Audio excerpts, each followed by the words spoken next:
Hi hello కేడీ kids vlogs అండి. మా బాబాయ్ పెళ్ళి జరుగుతోంది కదండి. ఆల్రెడీ మీకు అప్పుడప్పుడు పోస్ట్ చేస్తూ ఉన్నాను కదా.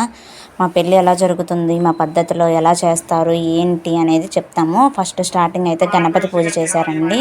చూడండి, గణపతి పూజ ఇలా జరుగుతుందండి. పెళ్ళికొడుకు వాళ్ళ అమ్మ నాన్నని కూర్చోపెట్టి, అంటే మా నాన్నమ్మ మా తాతయ్య గారు మొత్తం ముగ్గురు కలిసి కూర్చొని పూజ కంప్లీట్ చేశారండి. చూడండి, కంప్లీట్ చేస్తున్నారు. ఓం నమ శివాయ అనుకుంటూ త్రిదళం త్రిగణాకారం త్రినేత్యం త్రిగ్రామపార సంహారం ఏక బిల్వం శివార్పణం కాశీ క్షేత్ర నివాసం చ కాల భైరవ దర్శనం అఘోర భావ సంహారం ఏక బిల్వం శివార్పణం నమ సోమాయ. పూజ అయిపోయాక అందరం కూడా దండం పెట్టుకున్నామండి. పెళ్ళికొడుకు కూడా సాష్టాంగ నమస్కారం పెట్టుకోవాలి.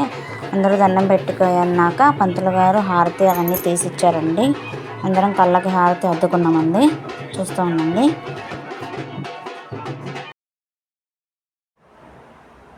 తర్వాత అందరం కూడా కిందకి వెళ్ళామండి, ఎందుకంటే పెళ్లి రాట వేయటానికి అని చెప్పి వెళ్తున్నాం. ముందుగా అయితే పంతులు గారు పెళ్లి రాటకి నీళ్లు అవన్నీ చల్లి పూజ చేస్తున్నారండి.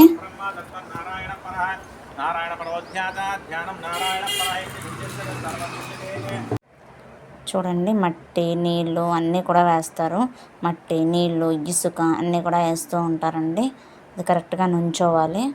చూస్తూ ఉండండి.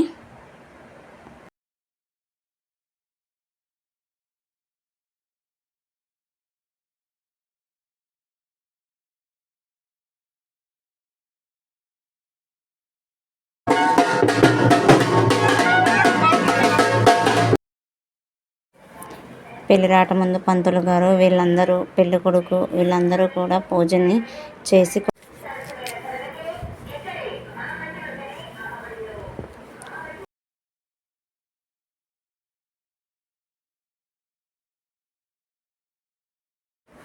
బాబాయిని పెళ్లి కొడుకుని చేసిన వెంటనే బయట పెళ్లి పందిరి వేశారండి. అంటే రాటకి పైన పెళ్లి పందిరి వేస్తారు. తర్వాత 5 ముత్తైదువులు అలాగా 7 కానీ 9 మంది కానీ అలా మట్టి తెచ్చి అక్కడ వేస్తారండి. వేసిన తర్వాత దీన్ని పేను అంటారు. ఈ పేనుని తయారు చేస్తారు. లెక్క అయితే పల్లెటూరులో అయితే కనుక ఆ పేను మీదే పెళ్లి పందిరి వేసి అదంతా కూడా పెళ్లి కార్యక్రమం అంతా కూడా ఆ పేను మీద చేస్తారు. కానీ ఇది సిటీ కదా ఫ్రెండ్స్, ఇక్కడ అలా చేయడం కుదరదు. సో పెళ్లి మండపాల్లో చేస్తారు. చూడండి ఫ్రెండ్స్, పందిరి కడుతున్నారు. పెళ్లి పందిరి కట్టాక ఎదుగుండి మట్టి తీసుకొని పెట్టాము, పేను వేసామండి. దాన్ని పేను అంటారు. చూడండి ఫ్రెండ్స్, పెళ్లి పనులు ఇంకా ఫాస్ట్గా జరుగుతూ ఉన్నాయి.